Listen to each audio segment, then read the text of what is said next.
Você já percebeu que a própria Bíblia não pede permissão para ser chamada de palavra de Deus? Ela se apresenta como tal, com autoridade profética, consciência histórica e confirmação apostólica. A pergunta não é apenas se o Antigo Testamento é inspirado, mas se estamos dispostos a lidar com a radicalidade dessa reivindicação. A inspiração do Antigo Testamento não nasce de uma leitura posterior da Igreja, mas de sua própria autocompreensão.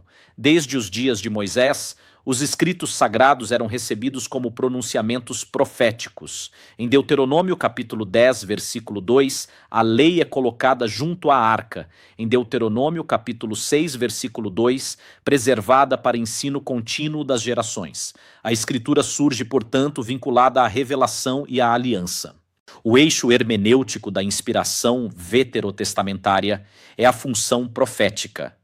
O profeta não era apenas alguém que previa eventos, mas o porta-voz autorizado de Deus.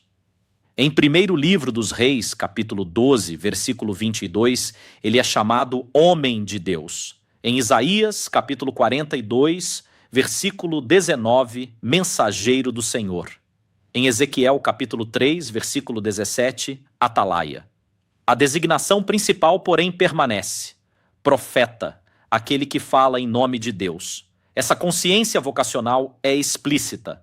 Amós declara em Amós capítulo 3, versículo 8: falou o Senhor Deus, quem não profetizará?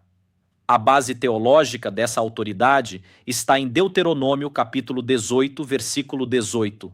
Deus coloca suas palavras na boca do profeta.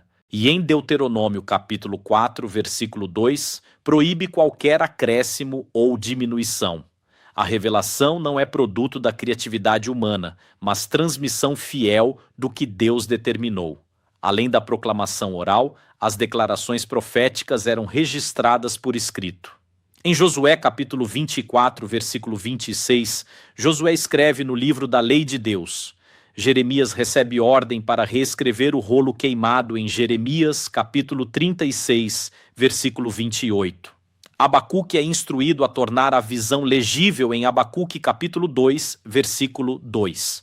O que era falado como palavra divina tornava-se escritura normativa.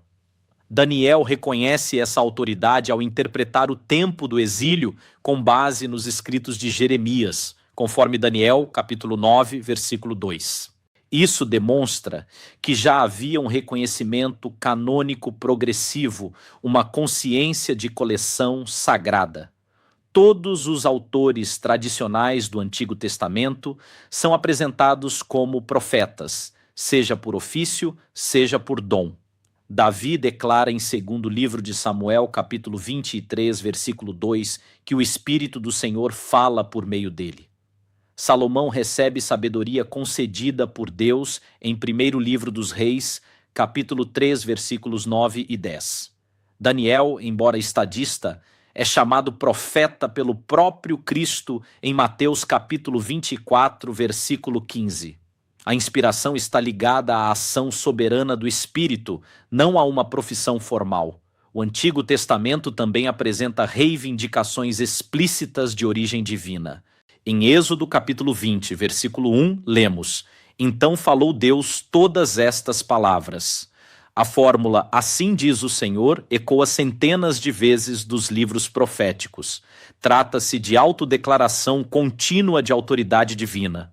Do ponto de vista canônico, a tradição judaica reconhecia a divisão entre lei, profetas e escritos. Jesus confirma essa estrutura em Lucas, capítulo 24, versículo 44, ao mencionar a lei de Moisés, os profetas e os salmos. Ele não relativiza essas escrituras, ele as cumpre. O Novo Testamento reforça essa inspiração de forma inequívoca. Em 2ª carta a Timóteo capítulo 3, versículo 16, Paulo declara que toda a escritura é inspirada por Deus. Em João capítulo 10, versículo 35, Jesus afirma que a escritura não pode ser anulada. A expressão "está escrito" aparece repetidamente como fundamento argumentativo, revelando confiança absoluta na autoridade do texto sagrado. Cristo cita Gênesis em Mateus capítulo 19, versículos 4 e 5, confirma Isaías em Lucas capítulo 4, versículos 18 e 19, menciona Daniel em Mateus capítulo 24, versículo 15 e valida Jonas em Mateus capítulo 12, versículo 41. Ele não trata o Antigo Testamento como tradição cultural, mas como revelação divina vinculante. A hipótese de que Jesus apenas se adaptou à crença judaica não se sustenta diante de sua postura confrontadora. O mesmo Senhor que denunciou tradições humanas em Mateus capítulo 15, versículos 1 a 6, jamais teria validado como palavra de Deus algo que considerasse meramente humano. Sua autoridade messiânica está intrinsecamente ligada à autoridade das Escrituras. Sob uma perspectiva arminiana clássica e pentecostal, reconhecemos que a inspiração não anula a participação humana, mas opera por meio dela. O Espírito Santo capacita, move e preserva a mensagem sem violar a responsabilidade do autor humano.